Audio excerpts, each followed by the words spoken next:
L'enfer est en train de se déchaîner en ce moment au Moyen-Orient alors que l'invasion malheureuse de l'Iran par Donald Trump est en train de se retourner contre lui. Mes amis, le régime Trump vient de donner des ordres d'évacuation urgents pour les Américains au Moyen-Orient.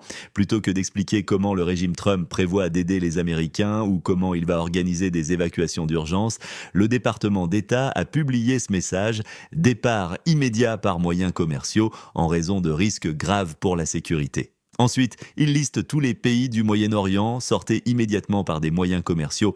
Le régime Trump a démantelé le département d'État. Il n'y a donc personne pour aider physiquement les citoyens américains qui sont maintenant abandonnés au Moyen-Orient. Le régime Trump a laissé nos citoyens là-bas sans moyen de sortir en leur disant « partez par des moyens commerciaux » alors que les aéroports de tous ces pays du Moyen-Orient sont actuellement sous attaque de l'Iran. Ce que tout le monde avait averti les États-Unis aurait lieu si les États-Unis s'engageaient dans l'invasion. Le secrétaire d'État adjoint qui gère des salons de coiffure, et c'est en partie pour cela, je pense, qu'elle a été choisie, dit que Rubio et le département d'État exhortent les Américains à quitter immédiatement les pays listés ci-dessous et elle dit aux gens de prendre des avions commerciaux. Il y a une guerre en cours qui englobe tout le Moyen-Orient, plusieurs militaires américains ont été tués et le nombre de soldats tués continue d'augmenter. Le nombre de soldats américains gravement blessés continue aussi d'augmenter.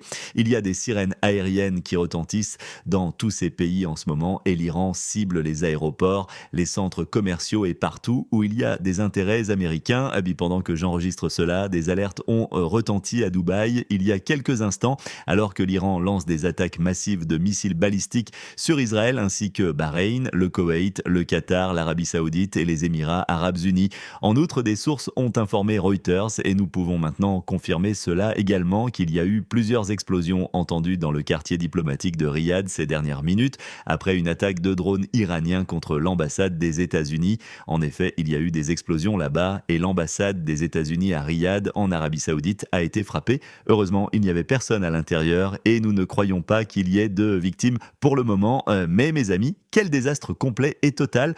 On peut voir la fumée et l'incendie de l'ambassade des États-Unis à Riyad. De plus, dans un communiqué de l'armée koweïtienne, l'état-major général a indiqué qu'il faisait face à un autre barrage de missiles et de drones iraniens qui survolent l'espace aérien du Koweït, sirènes de raid aérien. Pendant que j'enregistre ceci, des sirènes de raid aérien retentissent maintenant à Bahreïn. Avec tout cela, Donald Trump a appelé News Nation, il a appelé Kelly Meyers de News Nation et voici ce qu'il lui dit. Elle dit: je viens de parler à Donald Trump. Il a dit: vous découvrirez bientôt quelle sera la représaille pour l'attaque contre l'ambassade des États-Unis à Riyad en Arabie Saoudite pour les militaires américains tués. Il m'a aussi dit qu'il ne pensait pas qu'il serait nécessaire d'envoyer des troupes au sol. Donald Trump a également été interrogé sur ses inquiétudes concernant d'autres attaques potentielles contre des sites américains. Donald Trump a répondu que c'était juste une partie de la guerre. C'est la guerre, donc que les gens l'aiment ou non, c'est comme ça. Il a aussi dit qu'il s'attendait à ce qu'il y ait beaucoup plus de morts et de blessés parce que c'est une partie de la guerre. Il y a environ une heure, mais peut-être un peu plus, Marco Rubio a tenu une conférence de presse. C'est lui le secrétaire d'État et il a été interrogé sur ce qui était si urgent qu'il fallait attaquer l'Iran immédiatement alors que le médiateur, le ministre des Affaires étrangères d'Oman, avait dit qu'un accord en principe avait été atteint entre les États-Unis et l'Iran pour que l'Iran abandonne tout son enrichissement d'uranium. Pourquoi avons-nous cru que c'était si imminent alors que tout le monde attendait simplement quelques ajustements techniques lundi de l'Agence internationale de l'énergie atomique? Pourquoi avons-nous lancé la guerre immédiatement? Marco Rubio, je vais juste vous faire écouter ce qu'il a dit plus tôt.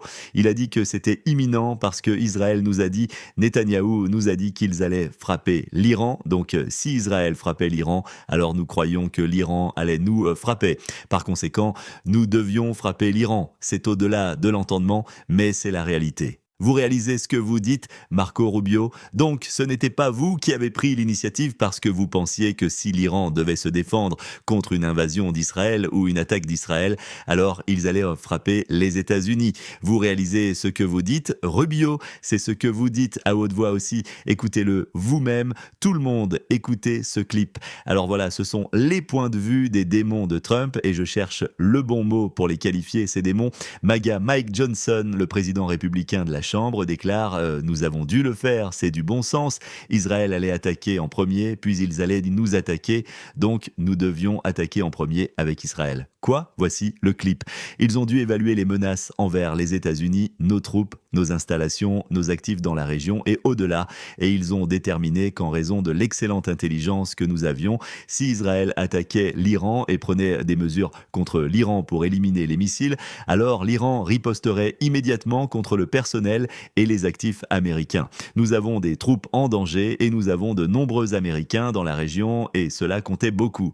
Ensuite, l'ambassadeur de Donald Trump aux Nations Unies, Mike Waltz, apparaît sur les médias du régime d'État. Il va sur Fox et dit « Et nous sommes tous entre de bonnes mains parce que Melania Trump a présidé aujourd'hui le Conseil de sécurité de l'ONU et elle a parlé d'un plan de paix. Je vous jure !» Ils disent que parce que Melania a pris le contrôle du Conseil de sécurité de l'ONU, cela va mener à une paix durable. Quoi? Voici le clip. Vous avez la première dame Melania Trump qui préside le Conseil de sécurité aujourd'hui parlant de l'éducation, du manque d'éducation qui mène souvent à la radicalisation et en regardant l'horizon.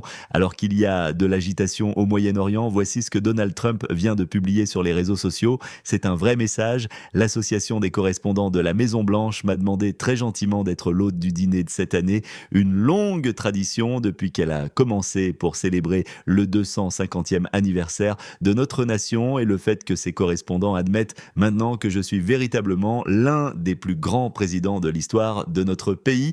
Le GOAT, il a également posté ceci il y a quelques instants, un article sur Richard Nixon qui n'a pas pu éradiquer l'état profond et Trump disant qu'il éradiquait l'état profond mieux que Nixon. Trump republie ceci d'un certain Jeffrey Tucker, une pièce fascinante parue dans un endroit improbable. Nixon a été la victime d'un complot de l'état profond tellement complexe et énorme qu'il ne pouvait pas le comprendre. Trump est plus intelligent, purifiant ses ennemis avant qu'ils ne l'éliminent.